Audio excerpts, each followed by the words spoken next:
warahmatullahi wabarakatuh. Jadi, kelompok saya akan mempresentasikan tentang modul 10. Mengapa saya harus mengambil modul ini? Jika jalur karir Anda di bidang IT, Anda tidak akan sekedar membangun atau memelihara jaringan. Anda akan bertanggung jawab atas keamanan jaringan Anda. Bagi arsitek dan administrator jaringan masa kini, keamanan bukanlah hal yang meremeh. Keamanan merupakan prioritas utama bagi mereka. Bahkan banyak orang di bidang IT kini bekerja secara eksklusif di bidang keamanan jaringan. Apakah Anda memahami apa yang membuat LAN aman? Apakah Anda tahu apa yang dapat dilakukan pelaku ancaman untuk merusak keamanan jaringan? Apakah Anda tahu apa yang dapat Anda lakukan untuk menghentikannya? Modul ini adalah pengantar Anda ke dunia keamanan jaringan.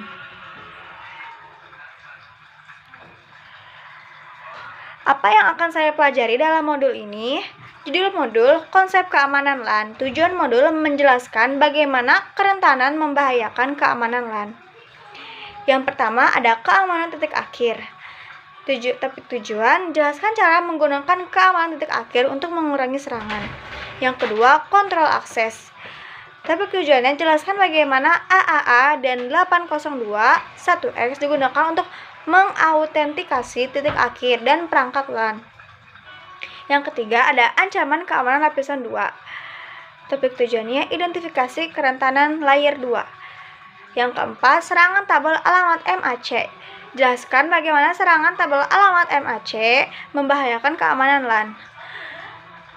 Dan yang terakhir ada serangan LAN.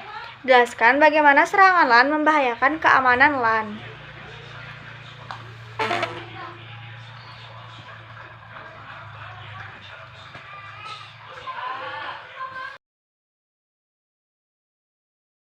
Assalamualaikum warahmatullahi wabarakatuh. Perkenalkan, nama saya Levirus Rahman dari kelompok 2 yang mendapatkan modul 10. Jadi materi yang saya akan jelaskan kali ini adalah tentang network attack gitu. Di 10.1 ini network attack yang pertama itu ada serangan jaringan yang ada saat ini. Yang pertama itu ada DDoS, yaitu Distributed Denial of Service, yaitu serangan terkoordinasi dari banyak perangkat untuk menghentikan atau menurunkan layanan publik dari suatu organisasi. Yang kedua itu ada data breach atau peretasan terhadap server data yang mencuri informasi rahasia. Yang ketiga itu ada malware, yaitu infeksi perangkat-perangkat lunak berbahaya seperti ransomware, WannaCry yang mengenkripsi data dan meminta tebusan. Jadi dia itu meminta tebusan uang gitu ya. Lalu ada di bab selanjutnya ada 10.1.2 yaitu tentang perangkat keamanan jaringan gitu.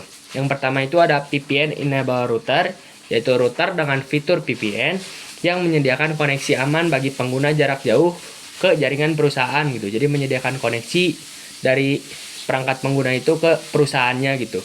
Yang kedua itu ada Next Generation Firewall atau NGFW, yaitu menyediakan infeksi paket stateful kontrol aplikasi NGIPS, proteksi malware lanjutan atau AMP, dan pemfilteran URL gitu ya.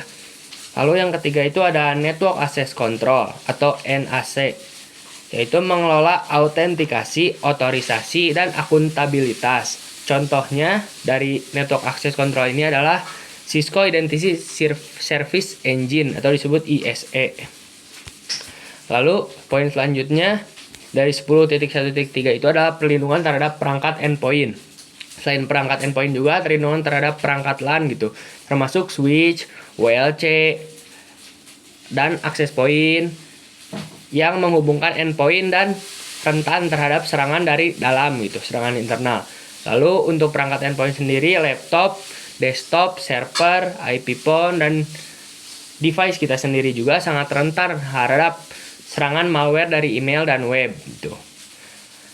Keamanan endpoint modern ini biasanya menggunakan kombinasi NAC, AMP untuk endpoint seperti Cisco AMP, Email Security Appliance, dan Web Security Appliance atau WSA.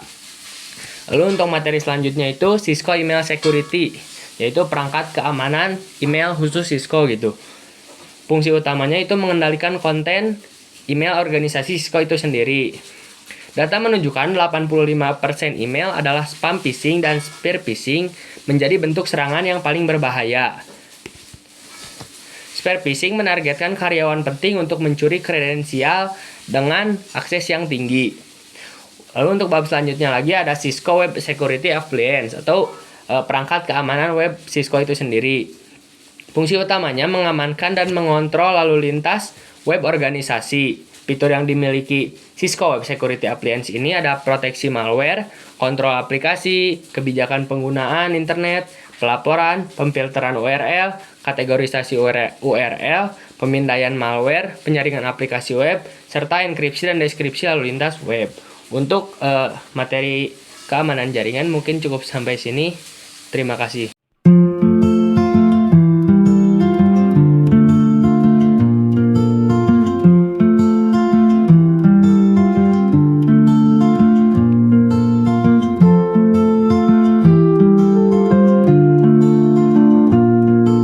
Assalamualaikum warahmatullahi wabarakatuh.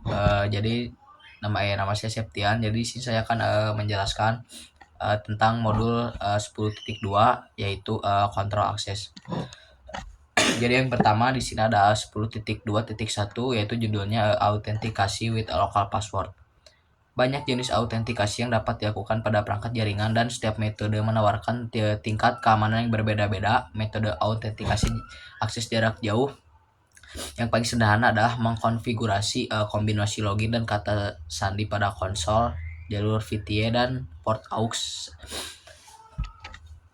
Metode ini tidak memberikan akuntabilitas dan kata sandi dikirim dalam bentuk teks biasa. Siapapun yang memiliki kata sandi dapat memperoleh akses ke perangkat. Di sini adalah metode basis data lokal juga memiliki beberapa keterbatasan. Yaitu salah satunya akun pengguna harus dikonfigurasi secara lokal di setiap perangkat, dan juga konfigurasi basis data lokal tidak menyediakan metode autentikasi cadangan. Misalnya bagaimana jika administrator lupa nama pengguna dan kata sandi untuk perangkat tersebut, karena tidak ada metode cadangan yang tersedia untuk autentikasi. Solusi yang lebih baik adalah meminta semua perangkat merujuk ke basis data nama pengguna dan kata sandi yang sama dari server pusat. Yang kedua yaitu 10.2.2 yaitu AAA komponen. AAA adalah singkatan dari authentication, authorization, dan accounting. Konsep AAA mirip dengan penggunaan kartu kredit seperti yang ditunjukkan pada gambar ini. AAA menyediakan kerangka kerja utama untuk menyiapkan kontrol akses pada perangkat jaringan. A merupakan cara untuk mengontrol siapa yang diizinkan mengakses jaringan autentikasi, apa yang dapat mereka lakukan saat berada di sana, dan untuk mengaudit tindakan apa yang mereka lakukan saat mengakses jaringan. Dan yang 10.2.3 yaitu berjudul autentikasi. Ada dua metode umum penerapan autentikasi AAA yaitu lokal dan berbasis server. Autentikasi AAA lokal menyimpan nama pengguna dan kata sandi secara lokal di perangkat jaringan seperti router Cisco. Pengguna melakukan autentikasi terhadap basis data lokal seperti yang ditunjukkan pada gambar berikut. Dan yang kedua itu autentikasi AAA berbasis server. Dengan metode ini, router mengakses server AA pusat seperti server AA berisi nama pengguna dan kata sandi untuk semua pengguna. Router menggunakan protokol Remote Authentication Dial-in User Service Radius atau Terminal Access Control System (TACACS) untuk berkomunikasi dengan server AA. 10.2.4 yaitu otorisasi. Otorisasi AAA bersifat otomatis dan tidak mengharuskan pengguna melakukan langkah tambahan setelah autentikasi. Otorisasi menggunakan serangkaian atribut yang menjelaskan akses pengguna ke jaringan. Atribut ini digunakan oleh server AAA untuk menentukan hak istimewa dan batasan bagi pengguna tersebut. Dengan demikian, otorisasi yaitu memastikan bahwa setiap pengguna hanya dapat mengakses sumber daya atau layanan sesuai dengan peran dan kewenangan yang telah ditetapkan, sehingga meningkatkan keamanan dan pengelolaan akses dalam jaringan. Dan yang ke-10.2.5 yaitu accounting atau akuntansi. Akuntansi dalam sistem AAA berfungsi untuk mengumpulkan dan melaporkan data penggunaan jaringan oleh pengguna. Data ini dapat dimanfaatkan untuk berbagai keperluan seperti audit keamanan maupun penagihan layanan. Penggunaan utama dari akuntansi adalah ketika digabungkan dengan proses autentikasi AAA, server AAA mencatat secara rinci semua aktivitas yang dilakukan oleh pengguna yang telah berhasil diautentikasi. Log yang dihasilkan mencakup berbagai data penting seperti nama pengguna, tanggal dan waktu akses, serta perintah akses dan konfigurasi yang dimasukkan oleh pengguna. Informasi ini sangat berguna dalam proses troubleshooting perangkat dan juga dapat digunakan sebagai bukti ketika terjadi tindakan berbahaya atau pelanggaran oleh pengguna jaringan. Dan yang terakhir yaitu 10.2.6 yaitu 802.1x. Standar IEEE 802.1x adalah protokol kontrol akses dan autentikasi berbasis port. Protokol ini membatasi stasiun kerja yang tidak sah untuk terhubung ke LAN melalui port switch yang dapat diakses publik. Server autentikasi setiap stasiun kerja yang terhubung ke port switch sebelum menyediakan layanan apapun yang ditawarkan oleh switch atau LAN. Di gambar ada pemohon, pengautentikasi, dan autentikasi. Pemohon yaitu adalah perangkat yang menjalankan perangkat lunak klien yang sesuai dengan 802.1x yang tersedia untuk perangkat berkabel atau nirkabel. Switch bertindak sebagai switch atau pengautentikasi ini bertindak sebagai perantara antara klien dan server autentikasi. Switch meminta informasi identifikasi dari klien, memverifikasi informasi tersebut dengan server autentikasi dan menyampaikan respons kepada klien. Perangkat lain yang dapat bertindak sebagai autentikator adalah titik akses nirkabel dan server sebagai server memvalidasi identitas klien dan memberitahu saklar atau titik akses nirkabel bahwa klien berwenang atau tidak berwenang mengakses layanan LAN dan saklar.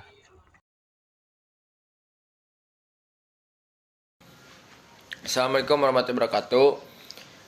Perkenalkan, nama aku Nafil. Jadi di sini aku bakal ngejelasin tentang modul 10 yaitu konsep keamanan LAN. Ada berbagai macam konsep keamanan LAN.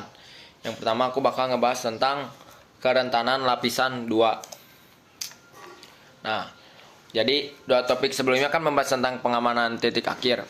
Dalam topik ini, Anda akan terus mempelajari cara mengamankan LAN yang berfokus pada lapisan. Nah, ingat bahwa model referensiasi itu dibagi menjadi 7 lapisan yang bekerja secara independen satu sama lain, dan nanti ada gambarnya itu menunjukkan fungsi setiap lapisan dan elemen yang dapat dimanfaatkan. Nah, terus ada administrator jaringan secara rutin menerapkan solusi keamanan untuk melindungi elemen-elemen di layer 3 hingga layer 7. Mereka menggunakan VPN, firewall, dan perangkat TPS untuk melindungi elemen-elemen ini. Jadi ada 7 lapisan. Lanjut ke 10.3.2 yaitu switch attack categories atau bisa serangan switch berbagai kategori.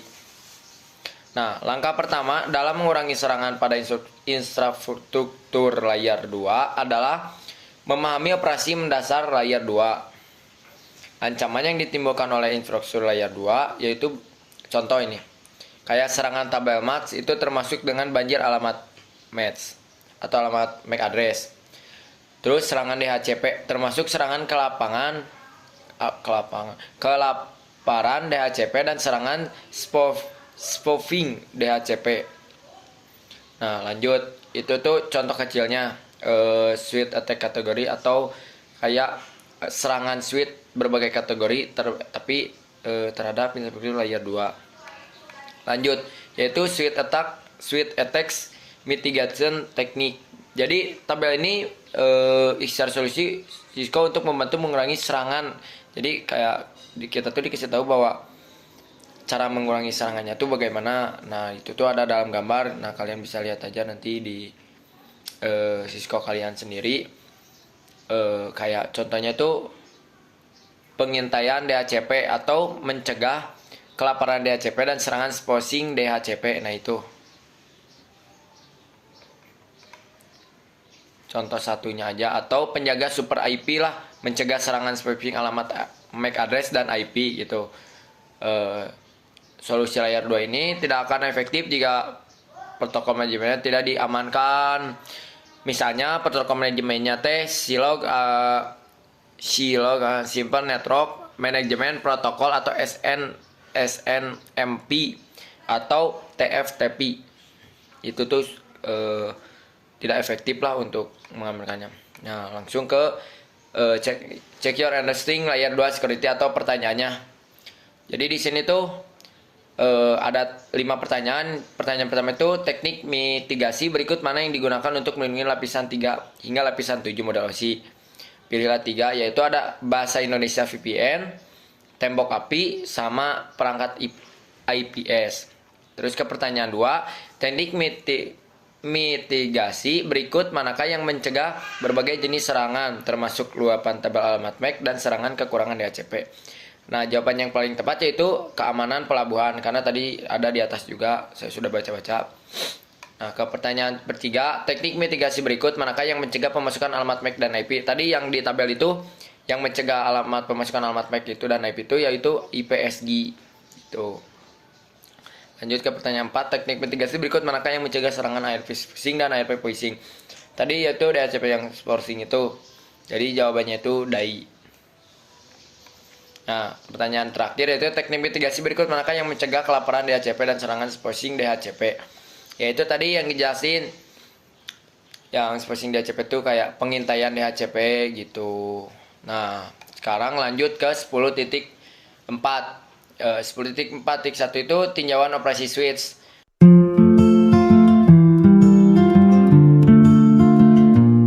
Ya sebentar Bu, sebentar nih Dede lagi belajar.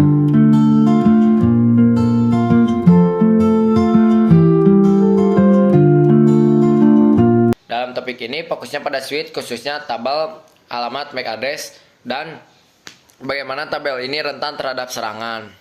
Itu ada tabelnya juga, contohnya kayak show MAC address table dynamic gitu. Nah, banjir tabel alamat MAC address. Semua tabel memiliki ukuran yang tetap dan akibatnya sebuah switch dapat kehabisan sumber daya untuk menyimpan alamat MAC address sendiri. Serangkan pembanjiran alamat MAC address memanfaatkan keterbatasan ini dengan membardir switch dengan alamat MAC address sumber palsu hingga tabel alamat MAC address switch penuh. Nah, itu yang disebabkan banjirnya tabel alamat MAC address. Yang 10.4.3 mitigasi serangan tabel alamat MAC address. Yang membuat alat seperti MACoff begitu berbahaya adalah penyerangan dapat membuat serangan luapan berupa MAC address dengan sangat cepat, misalnya saklar katalis 6500 dapat menyimpan 132.000 alamat MAC address dalam tabel alamat MAC address-nya. So kan nggak kebayang banyaknya itu gimana. Nah, yang terakhir itu 10.4.4 itu periksa pemahaman pertanyaan lagi. Di sini tuh ada 3 pertanyaan. Pertanyaan pertama yaitu bagaimana perilaku suatu saklar akibat serangan tabel alamat MAC yang berhasil. Nah, jadi saklar akan menemukan semua bingkai yang ditemukan semua port lain dalam VLAN tersebut. Terus ada apa alasan utama seorang pelaku ancaman melancarkan serangan pembobolan alamat MAC address? Yang pertama, sehingga jawabannya itu yang paling tepat itu sehingga pelaku ancaman dapat melihat bingkai yang diajukan ke perangkat lain. Nah, itu. Nah, pertanyaan terakhir nih, teknik mitigasi apa yang harus diterapkan untuk mencegah serangan luapan alamat MAC address? Di sini ada 4 pilihan, IPSG, DAI, pengintaian DHCP yaitu kayak pengintaian DHCP yang kayak tadi shopping itulah. Nah, jadi jawaban yang paling tepat itu keamanan pelabuhan. Nah, mungkin cukup sekian yang dapat Nafil jelaskan. Mohon maaf bila ada kesalahan kata. Wassalamualaikum warahmatullahi wabarakatuh.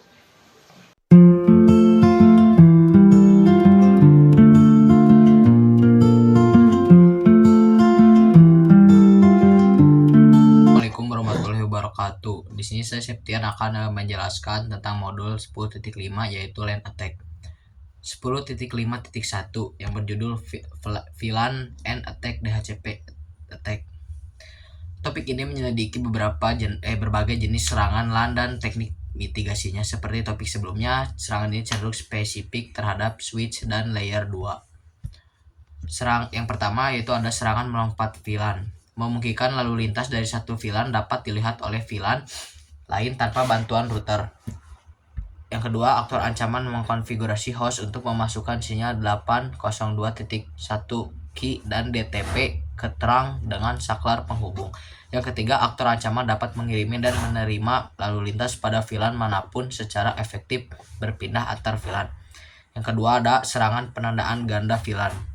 Aktor ancaman dapat menyematkan tag 802.1 key tersembunyi di dalam bingkai yang sudah memiliki tag 802.1 key. Tag ini memperbolehkan frame untuk menuju ke VLAN yang tidak ditentukan oleh tag 802.11 asli. Hanya berfungsi ketika penyerang terhubung ke port yang berada pada VLAN yang sama dengan VLAN naif pada port terang. 10.5.2 VLAN Hopping Attack. Serangan VLAN hopping memungkinkan lalu lintas dari satu VLAN terlihat oleh VLAN lain tanpa bantuan router. Dalam serangan VLAN hopping, dasar pelaku ancaman mengonfigurasi host untuk bertindak seperti switch guna memanfaatkan fitur port trunking otomatis yang diaktifkan secara default di sebagian besar port switch. Pelaku ancaman mengonfigurasi host untuk memasukkan sinyal 802.1 key dan sinyal Dynamic Trunking Protocol atau DTP milik Cisco ke terang dengan saklar penghubung. Jika berhasil, saklar membuat tautan terang dengan host seperti yang ditunjukkan pada gambar ini. Sekarang pelaku ancaman dapat mengakses semua VLAN pada saklar. 10.5.3 VLAN Double Tagging Track. Seorang pelaku ancaman dalam situasi tertentu dapat menyematkan tag 802.1 key tersembunyi di dalam frame yang sudah memiliki tag 802.1 key. Tag ini memungkinkan frame untuk masuk ke VLAN yang tidak ditentukan oleh 802.1 key asli. Serangan penandaan ganda VLAN bersifat searah dan hanya berfungsi saat penyerang terhubung ke port yang berada di VLAN yang sama dengan VLAN asli port terang. Idenya adalah bahwa penandaan ganda memungkinkan penyerang untuk mengirim data ke host atau server pada VLAN yang jika tidak akan diblokir oleh beberapa jenis konfigurasi kontrol akses. Mitigasi serangan VLAN. Serangan VLAN hopping dan VLAN double tagging dapat dicegah dengan menerapkan panduan keamanan terang berikut, yaitu nonaktifkan terang pada semua port akses, nonaktifkan trunking otomatis pada tautan terang sehingga terang harus diaktifkan secara manual, dan pastikan VLAN asli hanya digunakan untuk tautan terang.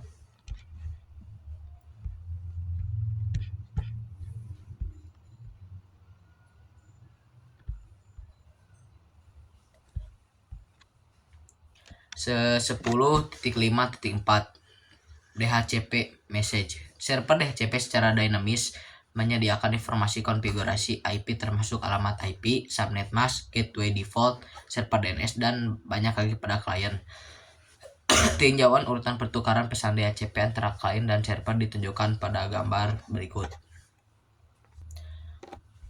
DHCP Attack. 10.5.5 DHCP Attack. Dua jenis serangan DHCP adalah DHCP Starvation dan DHCP Spoofing.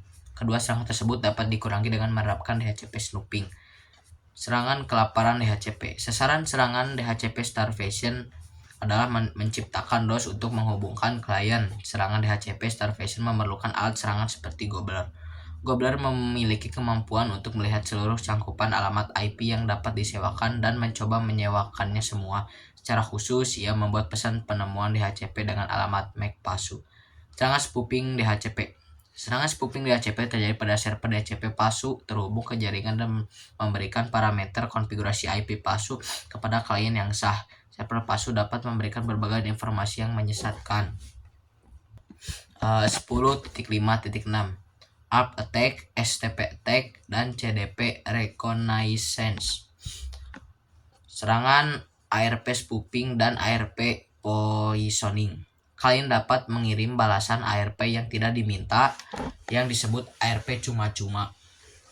Ketika sebuah host mengirimkan ARP cuma-cuma, host lain pada subnet menyimpan alamat MAC dan alamat IP yang terdapat dalam ARP cuma-cuma tersebut di dalam tabel ARP mereka. Seorang penyerang dapat mengirim pesan ARP cuma-cuma berisi alamat MAC palsu ke sebuah saklar, dan saklar tersebut akan memperbarui tabel MAC-nya sebagaimana mestinya. Dan setiap host dapat mengklaim sebagai pemilik kombinasi alamat IP dan MAC apapun yang mereka pilih. 10.5.7 ARP attack. Semua host pada subnet menerima dan memproses permintaan ARP host dengan alamat IPv4 yang cocok dalam permintaan ARP mengirimkan bahasan ARP.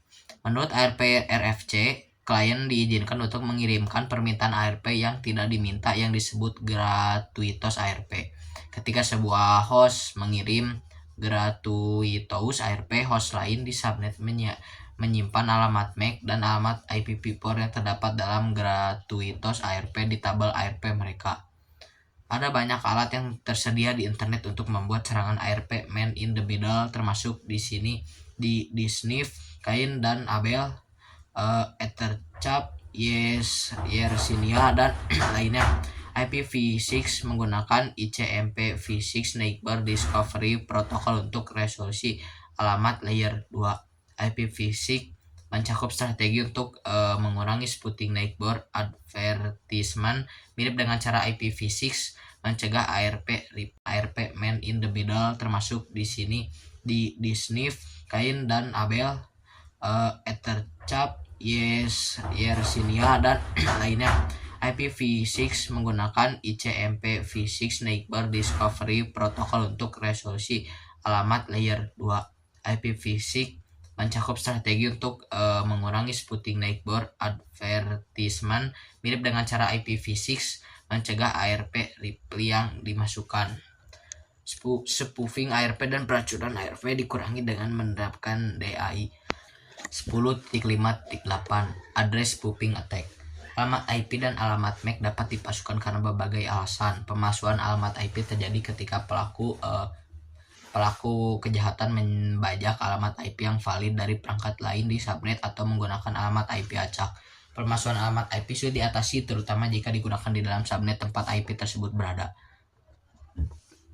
Serangan spoofing alamat MAC terjadi saat pelaku ancaman mengubah alamat MAC host mereka agar sesuai dengan alamat MAC yang lain yang diketahui dari host target. Host penyerang kemudian mengirimkan frame ke seluruh jaringan dengan alamat MAC yang baru dikonfigurasi. Saat switch menerima frame, switch memeriksa alamat MAC sumber. Switch menerima entry table MAC saat ini dan menetapkan alamat MAC ke port baru seperti yang ditunjukkan pada gambar berikut.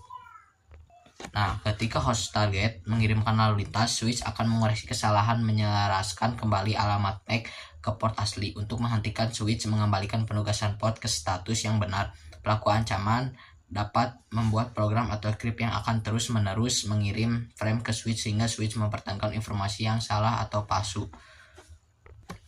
10.5.9 STP Attack. Untuk melakukan serangan manipulasi STP, host penyerang menyiarkan unit data protokol jembatan STP BPDU yang berisi perubahan konfigurasi dan topologi yang akan memaksa perhitungan ulang spanning tree seperti yang ditunjukkan pada gambar berikut. BPDU yang dikirim oleh host penyerang mengumumkan prioritas jembatan yang lebih rendah dalam upaya untuk dipilih sebagai jembatan akar. Nah, jika berhasil, host penyerang menjadi jembatan akar seperti yang ditunjukkan pada gambar dan sekarang dapat menangkap berbagai bingkai yang jika tidak demikian tidak dapat diakses. Ini gambarnya. 10.5.10 Pengintaian CDP. Cisco Discovery Protocol CDP adalah protokol penemuan layer 2 yang bersifat hak milik. Protokol ini diaktifkan pada semua perangkat Cisco secara default. CDP dapat secara otomatis menemukan perangkat lain yang mendukung CDP dan membantu mengkonfigurasi koneksi secara otomatis. Administrator jaringan juga menggunakan CDP untuk membantu mengonfigurasi dan memecahkan masalah perangkat jaringan. Informasi CDP dikirimkan melalui port yang mendukung CDP dalam multicast berkala yang tidak terenkripsi. Informasi CDP mencakup alamat IP perangkat, versi perangkat lunak iOS, platform,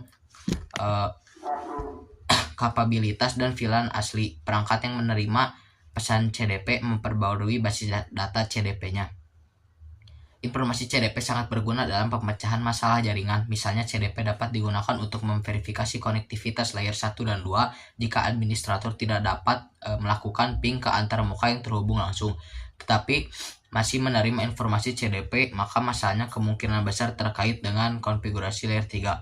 Namun, informasi yang disediakan oleh CDP juga dapat digunakan oleh pelaku ancaman untuk menemukan kerentanan infrastruktur jaringan. Pada gambar berikut adalah contoh tangkapan Wireshark menampilkan isi paket CDP. Penyerang dapat mengidentifikasi versi perangkat lunak Cisco IOS yang digunakan oleh perangkat tersebut. Hal ini memungkinkan penyerang untuk menentukan apakah ada kerentanan keamanan khusus untuk versi iOS tersebut. Seperti gambar berikut. Siaran CDP dikirim tanpa enkripsi dan tanpa autentikasi. Oleh karena itu, penyerang dapat mengganggu infrastruktur jaringan dengan mengirimkan bingkai CDP yang dibuat khusus yang berisi informasi perangkat palsu ke perangkat Cisco yang terhubung langsung. Untuk mengurangi eksploitasi CDP, batasi penggunaan CDP pada perangkat atau port. Misalnya, nonaktifkan CDP pada port Edge yang terhubung ke perangkat yang tidak dipercaya. Untuk menonaktifkan CDP secara global pada perangkat, gunakan perintah no CDP run global configuration mode. Untuk mengaktifkan CDP secara global, gunakan perintah CDP run global configuration. Untuk menonaktifkan CDP pada port, gunakan perintah no CDP enable interface configuration. Untuk mengaktifkan CDP pada port, gunakan perintah CDP enable interface configuration. Apa yang saya pelajari dalam modul ini? Titik akhir sangat rentan terhadap serangan terkait malware yang berasal dari email atau penelusuran web, seperti DDoS, pelanggaran data, dan malware. Titik akhir ini biasanya menggunakan fitur keamanan berbasis host tradisional, seperti antivirus atau anti-malware, firewall berbasis host, dan sistem pencegahan intrusi berbasis host HIPS. Titik akhir paling baik dilindungi oleh kombinasi NAC, perangkat lunak AMP berbasis host, perangkat keamanan Gmail ISA, dan perangkat keamanan web WSA.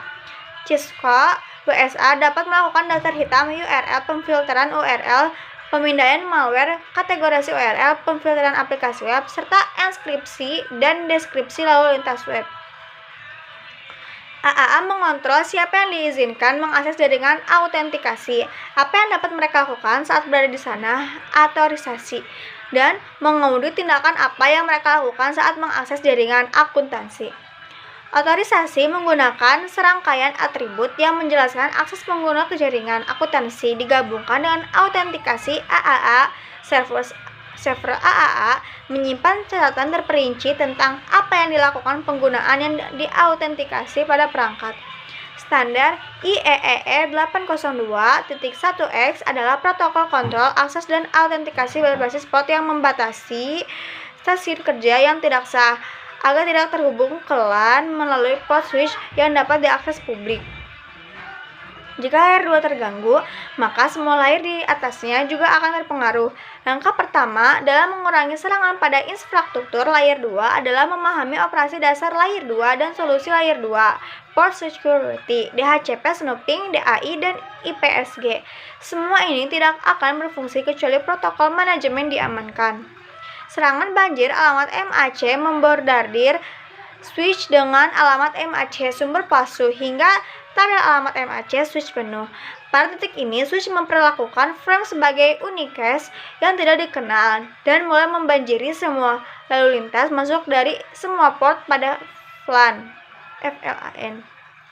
yang sama tanpa merujuk ke tabel MAC. Aktor ancaman sekarang dapat menangkap semua frame yang dikirim dari satu host ke host lain pada LAN lokal atau FLAN lokal.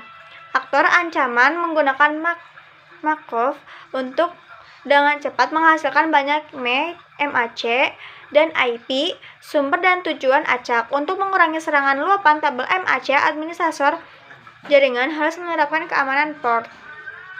Serangan FLAN hopping memungkinkan lalu lintas dari satu FLAN terlihat oleh FLAN lain tanpa bantuan router. Pelaku ancaman mengonfigurasi host agar bertindak seperti switch untuk memanfaatkan fitur port trunking otomatis yang diaktifkan secara default di sebagian besar port switch. Serangan penandaan ganda VLAN bersifat searah dan hanya berfungsi saat pelaku ancaman terhubung ke port yang berada di VLAN yang sama dengan VLAN asli port room. Penandaan ganda memungkinkan pelaku ancaman mengirim data ke host atau server pada VLAN yang jika tidak ada diblokir oleh beberapa jenis konfigurasi kontrol akses. Lalu lintas balik juga akan diizinkan yang memungkinkan pelaku ancaman berkomunikasi dengan perangkat pada VLAN yang biasanya diblokir. Serangan VLAN hopping dan VLAN double tagging dapat dicegah dengan menerapkan panduan keamanan terang berikut.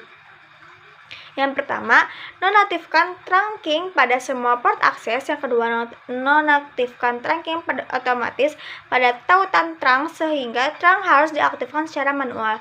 Dan yang ketiga, pastikan VLAN asli hanya digunakan untuk tautan trunk.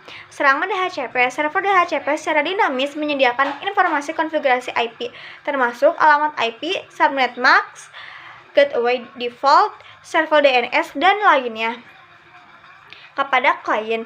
Dua jenis serangan DHCP adalah DHCP starvation dan DHCP spoofing. Kedua serangan tersebut direndam dengan menerapkan DHCP snooping. Serangan ARP. Seorang pelaku ancaman mengirim pesan ARP yang tidak perlu yang berisi alamat MAC palsu ke sebuah switch dan switch memperbarui tabel MAC-nya. Sesuai dengan itu, sekarang pelaku ancaman pengirim permintaan ARP yang tidak diminta ke host lain di subnet dengan alamat MAC, pelaku ancaman, dan alamat IP gateway default. Pemalsuan ARP dan peracunan ARP dikurangi